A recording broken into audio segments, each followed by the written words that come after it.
BRS అధినేత కేసీఆర్ మరోసారి సంచలన వ్యాఖ్యలు చేశారు. తనకు 20 మంది కాంగ్రెస్ ఎమ్మెల్యేలు టచ్లో ఉన్నారని, సీఎం రేవంత్ బీజేపీలోకి వెళ్తారనుకోవట్లేదని చెప్పుకొచ్చారు. రేవంత్ రెడ్డి వెళ్లినా కాంగ్రెస్ ఎమ్మెల్యేలు వెళ్లకపోవచ్చని, రేవంత్ ప్రభుత్వాన్ని మోదీ కూల్చకుండా ఉంటారా? బీఆర్ఎస్కు 111 మంది ఎమ్మెల్యేలు ఉన్నప్పుడే బీజేపీ ప్రభుత్వాన్ని కూల్చాలని చూసిందని, 64 మంది ఎమ్మెల్యేలున్న కాంగ్రెస్ ప్రభుత్వాన్ని బతకనిస్తారా అని తీవ్ర వ్యాఖ్యలు చేశారు.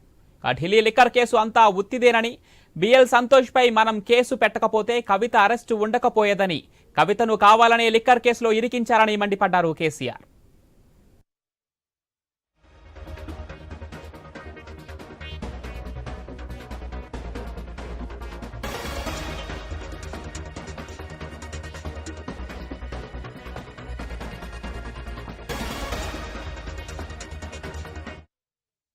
బీఆర్ఎస్ అధినేత కేసీఆర్ మరోసారి సంచలన వ్యాఖ్యలు చేశారు. తనకు 20 మంది కాంగ్రెస్ ఎమ్మెల్యేలు టచ్లో ఉన్నారని, సీఎం రేవంత్ రెడ్డి బీజేపీలోకి వెళ్తారనుకోవట్లేదని చెప్పుకొచ్చారు మాజీ సీఎం కేసీఆర్. రేవంత్ రెడ్డి వెళ్లినా కాంగ్రెస్ ఎమ్మెల్యేలు వెళ్లకపోవచ్చని, రేవంత్ ప్రభుత్వాన్ని మోదీ కూల్చకుండా ఉంటారా అని ప్రశ్నించారు.